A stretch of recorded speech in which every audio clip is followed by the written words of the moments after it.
Welcome, accomplices. I'm Lynda Norman. I'm a watercolor artist in the beautiful province of British Columbia. Today we're going back to the vignette to take a look at what we can control and what we can't.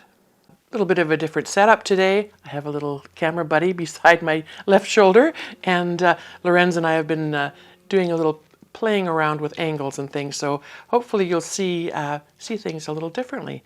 And we're going to approach something in a little more depth when it comes to vignettes. We've often talked about water and the relationship between the water and the pigment, so important. And I thought today we would just take another little in-depth look at how the water can move your pigments around the page without much intervention from you.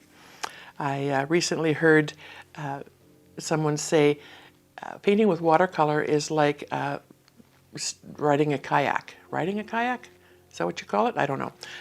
Anyway, you can control where the kayak goes, but you can't control the water. So that kind of, if you keep that in your mind, the water's there, you can have a little bit of control over that. And I think the rest of the time, for me anyway, is just having fun and letting those pigments and the water play around. If you can step back from wanting that perfectionist, angle or line that you may think that needs to be there, and just let the paper and the water and the pigment do what they want to do, you might be surprised.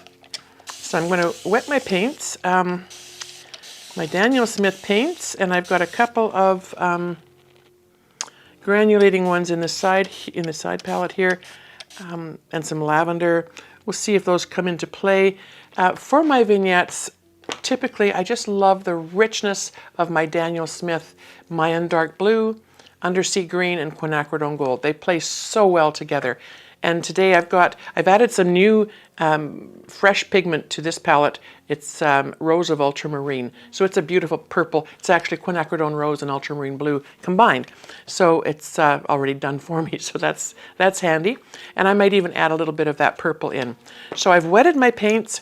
As I say, my quinacridone, or my Rose of Ultramarine, is fresh in the palette, so it's going to be wet and sticky.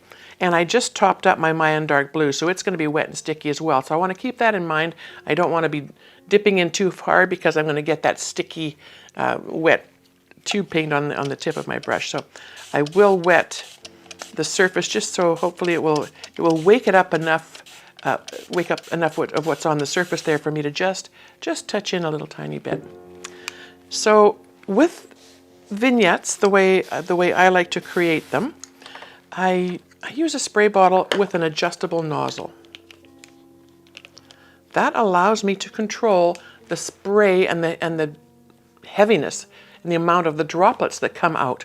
If I was to use my spray mister, I would get more full coverage, and I wouldn't get the droplets that are important to this style of painting. And the droplets are what sort of lead where my pigments are going to go. Sometimes I nudge them a little bit, but that's that's my prerogative, right? It's my painting. So with one of these little bottles, I'm going to just test it over here. I want to pull it. That's not. Whoops. There. I just want it turned on enough so that it can spurtle out. I call it spurtling. I don't know if anybody can actually see that. And then I hold the bottle at a bit of an angle so that when the spray comes out, it comes up and it drops onto the page. So I'm just going to, I'm not going to cover the entire page. And often when I do this, I think of a shape ahead of time. I've done them in the shapes of L's and B's and, letters of my grandkids' first names and that kind of thing. But I just like to make water droplets sort of all over the page this time, because then I'll determine as I'm going, I'll lay out my plan with vignettes, with all my landscapes. In fact, I don't paint from reference unless it's a commission. I find that a bit restricting, so I like to sort of plan as I go. So I think I've got enough water on there for the moment. There's some bigger droplets down at the bottom. That'll come in handy, pardon me, for the rocks and the different things that I might want to add later. I'm going to use one of my Lebenson Goat Synthetic Blend brushes, 1.5 inch bristles. And I'm just going to wait for my paints to wake up for about another 10 seconds. I like to start with the Mayan dark blue just because it's such a beautiful granulating color and it does flow with the water. I'm sure you could use any darker blue or any blue. I mean, it's your painting. You can do what you want. I prefer the darker, richer tones, more gray blues, the cooler blues. Maybe, perhaps, hard to say. It's up to you. It's your painting.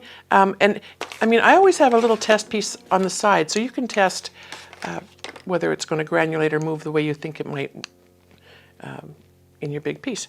So I just want to touch the tip of my brush into that paint, just on the tip. I'm not going to saturate and load my whole brush.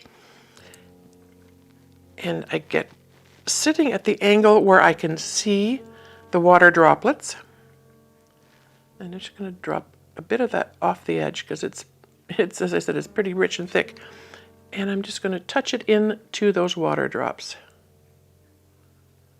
And sometimes, you know, I don't mind with the tip of this little beautiful fine brush, I don't mind encouraging those water drops to move off to the side maybe a little more.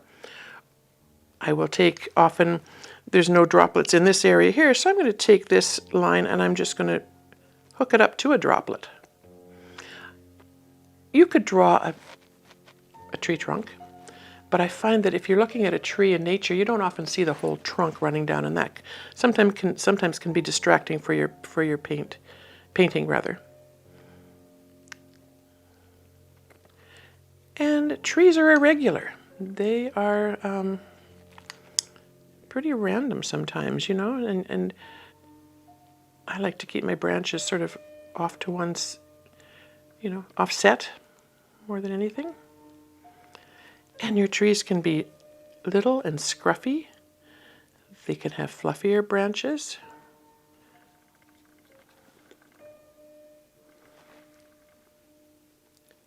And you can shape them as you go.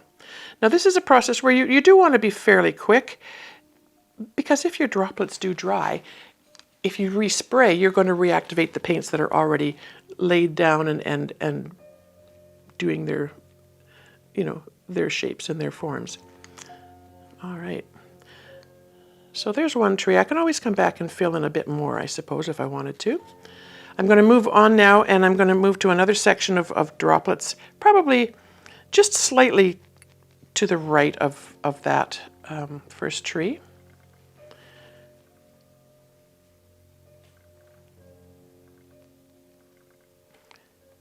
And again, just dropping some color into those little water droplets and encouraging them to move out to the side a tiny bit. I don't care that this is a drop on its own, because when I go to make my next tree, pardon me, I can probably combine that. If not, it will become part of a background. So I'm going to continue across the page now, just gently adding a few more trees. I'm not going to fill in all the water drops because I want to leave room for other colors. So I'm going to, I think, maybe come in at about center and maybe a bit lower because I don't want my trees to always be the same height.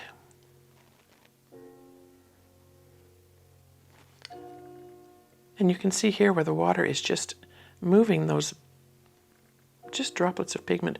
And I've got this tree kind of crooked. I might just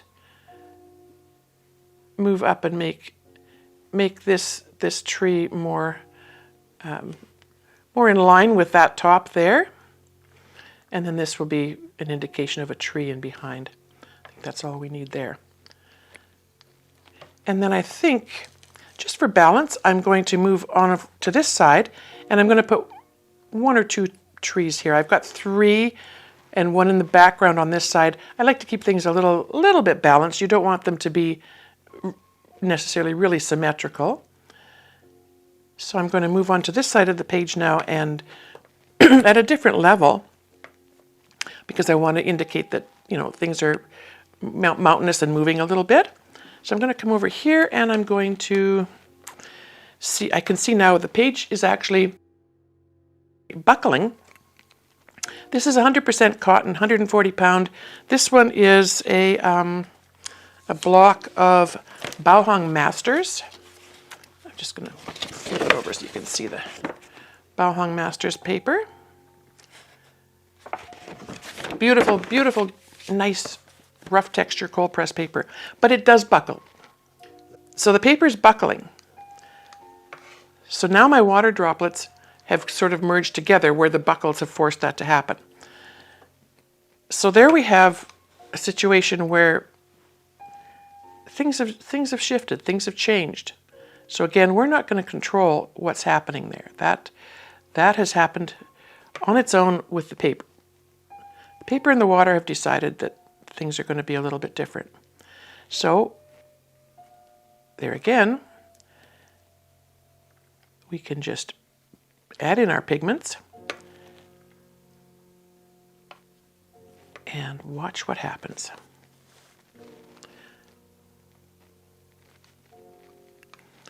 And I think we'll put maybe just one a little bit taller on this side,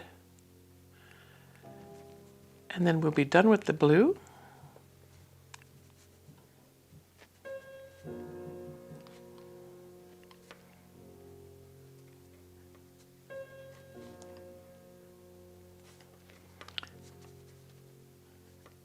And that's probably enough there for now. So while things are still wet and damp, I'm going to go back to this side. I like to work from left to right. And I'm going to go in with the undersea green. You'll notice that the Mayan dark blue is sort of diffusing in some places. Where the pigment's heavier, it's darker. Those are the things you can control. You can add more pigment, you can make it darker. You can let some of the areas just diffuse out to their nice, soft, subtle colors once they've mixed with the water. But as for the rest of it, I mean, you can sort of control where you put your water drops. Once they come out of that little nozzle, they kind of will land where they want to. That's the beauty of it for me. I can work with what's there. I can create with what's on the page without worrying too much about any preconceived notions or ideas. So I'm in with my undersea green, and it's the same process. Just touching the tip of my brush in, and I don't mind that I'm coming into some water droplets that had a little bit of Mayan blue in them. They can blend together on the page. They join in and become sort of background, right?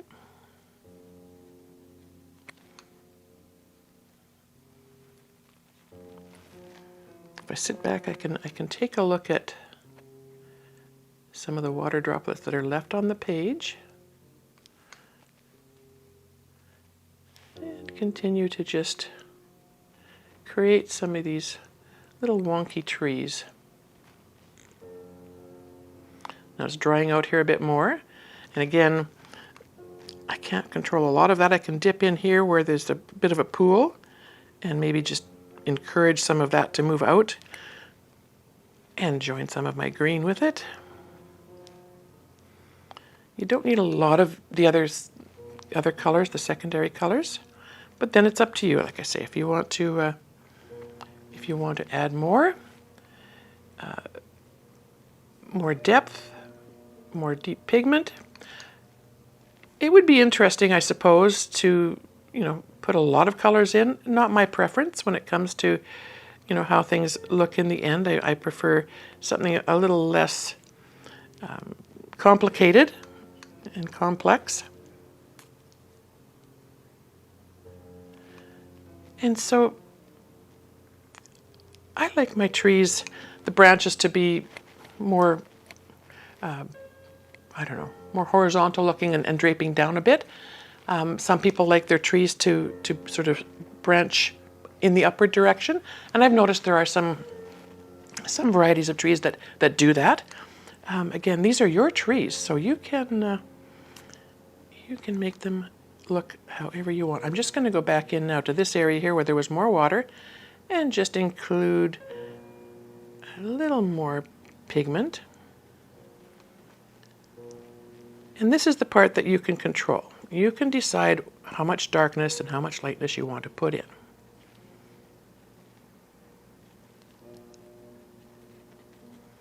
This is loose and intuitive and allowing the pigments and the water to do what they need to do. Again, you know, if you don't come in with an idea of exactly how this needs to look, it can evolve as we go along. I'm going to move over and do a little bit of green on this side of the page now. And I think some of these droplets of water are sort of spreading out, and they're getting kind of puddly. So I'm going to make sure that I add heavier pigment to those areas, just because I know it's going to move around a little bit more. You can use the side of your brush to sort of scumble things together here and there.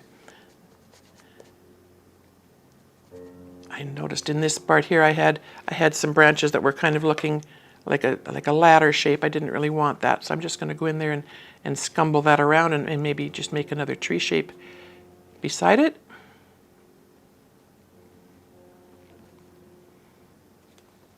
And maybe just one more here.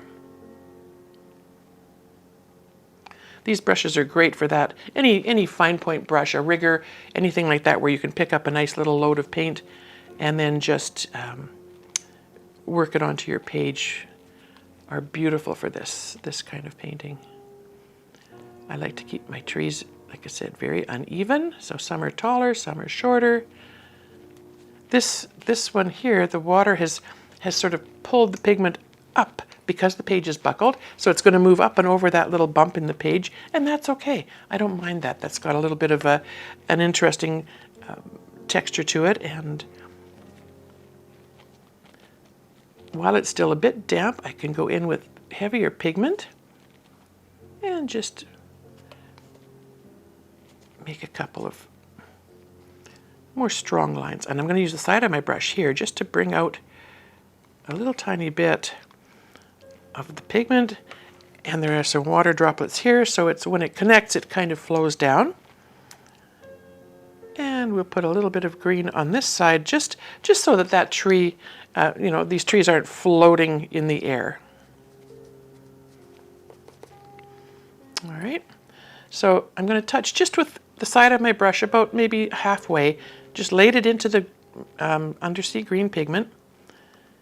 And this page is starting to dry now, so this is sort of almost like a dry brushing effect, and I'm just touching it on the page and pulling it up just to fill in a little bit so that we've got a sense of some grounding, some basis for these trees to be happening.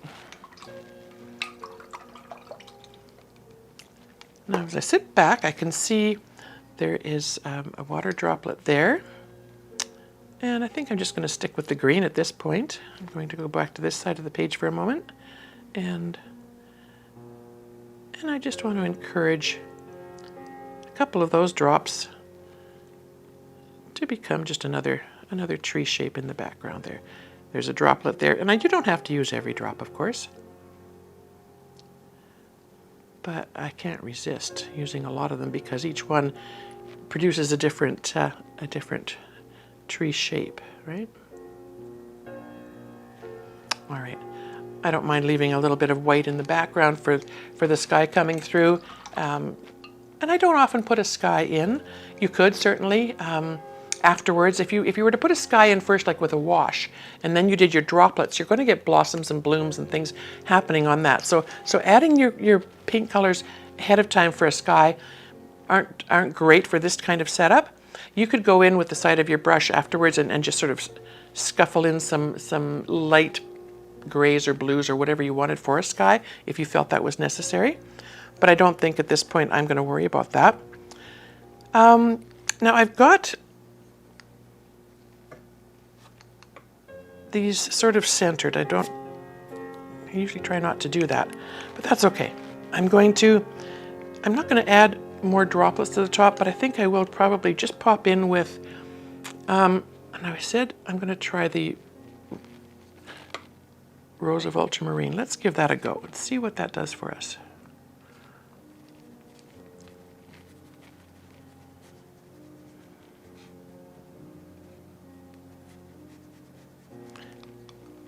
And this is just for accents. I'm not going to add a lot, but I want to kind of blend that in from the side, just with the side of my brush, adding a little bit of that just for a continuation along the side of the page. I'm going to go back to the other side of the page now, just for balance, and I'm going to bring that Rose of Ultramarine just in for a couple of accent pieces. They don't have to be the same shaped trees as what I've been doing. They can be, you know, little bushes. I'm just going to touch my brush. I just touched my brush into my water, just the tip. I didn't swish the whole brush in. I just wanted a little bit of water just to make my paints. And actually what I'm going to do is dip into my palette because there's some spatter drops there. And that's all I need, just to bring in a little bit of color.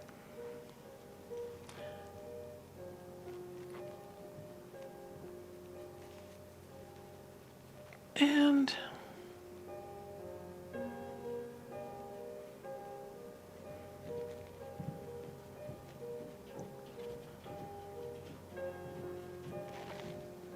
there we have that.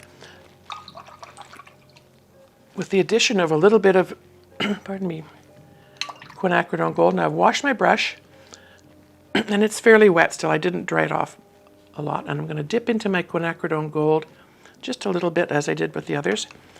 Now with the quinacridone gold, if you remember, and if you use it, you'll know that it pushes away, it moves things around. So I'm going to just give it a little bit of a chance to enhance the color on this page. And where things are still wet, you will see where the quinacridone gold is just going to sort of mellow in and settle in and create some beautiful highlights.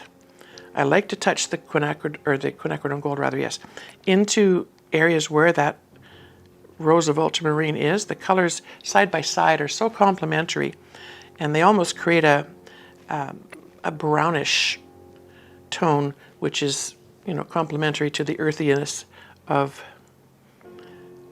these kind of paintings, for me anyway. And so every place where I've touched the Rose of Ultramarine, I'm just going to go in and just give the slightest hint of the quinacridone gold. And I might even put a little bit up there just to sort of tie in some of the colors. If you can see here where the colors, all of them have melded. The Mayan dark blue, the ultramarine green, the undersea green, the Rose of Ultramarine, and the quinacridone gold. And they create these incredible, soft, muted blends that, I don't know, for me that's just an incredible bit of magic that happens. So I think for now, I'm going to leave this part of the painting, and I'm going to work down now into the bottom part, which actually becomes more of the vignette style. Now I've painted out to the edge here. I don't often do that, but I like to sort of let the edges go soft. Now there's still some wet drops in the bottom, and that's great. I'm just going to go in with my wet brush, nice and drippy loaded, and I'm just going to add some splashes and splashes.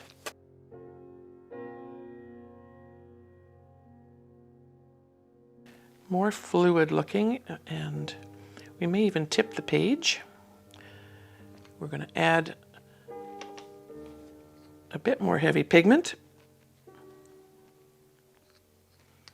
This is the Mayan dark blue again. And if I push that up against some of that color happening there, I will get some interesting shapes. And by tilting the paper just slightly, what am I going to put under there? I'm just going to set a brush under my pad, just a little bit, so that it's not even straight. That's not going to work. There we go. Just so that it's at a bit of an angle, let gravity do some of the work. Okay. Now, I love how this is all coming down. The granulation of the paint is working with the water, and I can encourage some of these lines if I don't want them to end quite the way they do. And these can be indicative of tree roots or just shadows, even shapes and things happening. And I'm wanting to just add a little bit of the blue in these areas here, perhaps, just so that I can tie things in. Leave a little bit of white on the page, which is always beautiful. I've got some very heavy pigment happening there. If I was to just add a bit of water, we may have to tilt the page a bit more. So I'm just going to grab a paper towel and collect some of that off off the edge. And while that is doing its magic down here, just I'm going to add a bit more water, I think, on that. I'm going to go back in with a semi-dry brush. I've wetted it, I've cleaned it, and I've just taken the excess water off with my paper towel. And I just want to go in here and there if I see some edges that are a bit harsh, and I can feather them up and encourage them to become a part of that top area. I don't want to interfere with that because I think that's extremely lovely.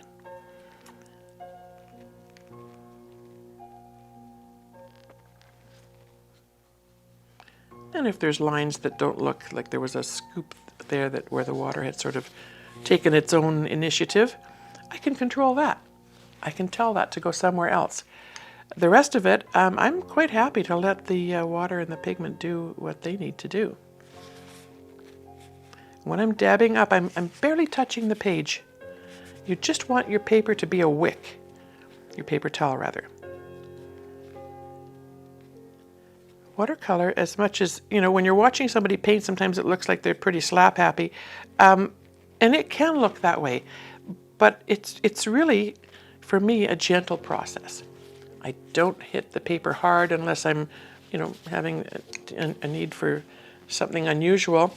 And I like to use my brush as a tool to just introduce the pigment to the water on the paper. I don't want to be scrubbing. I don't want to be doing a lot of extra work. I want to basically be an observer a lot of the time to what my pigments and my water and my paper are going to do for me. And just sitting and being patient and watching can be just absolutely magical.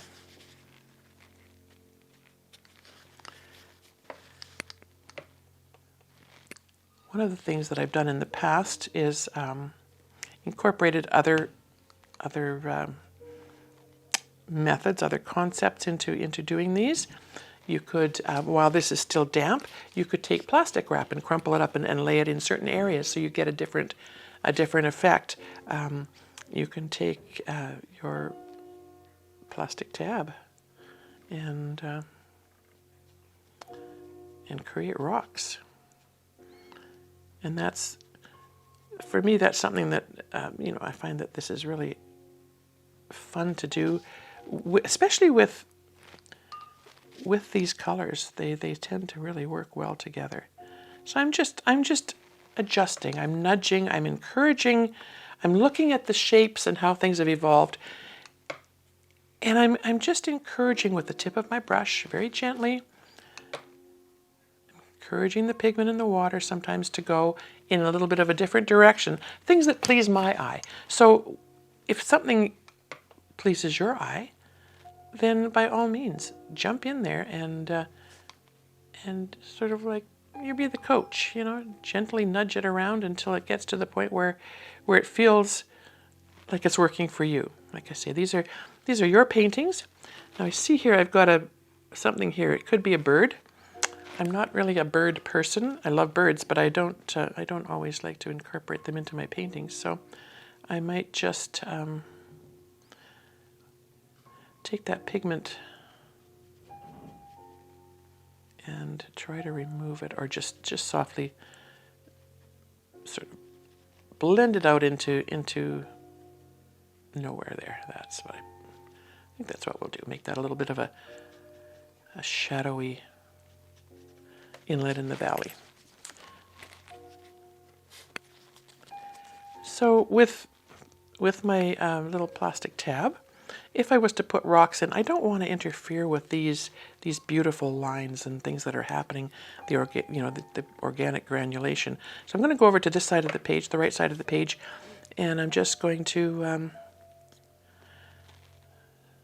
sort of find a place where I think would be maybe a natural shoreline or a place for landfall.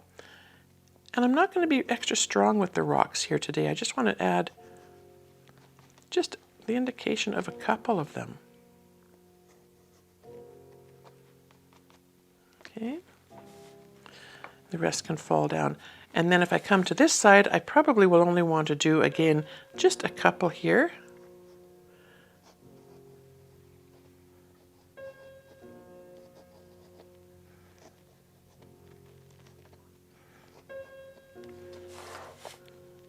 This one I might have wanted to have turned my page around a little bit, but that's okay.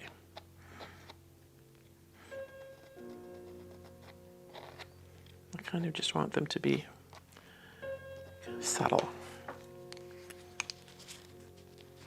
And I think that's probably all I would do to this one. I can see there's still some wet drops up there. I'm not going to worry about those. You know, the water showed up there, but it's not something I wanted to incorporate.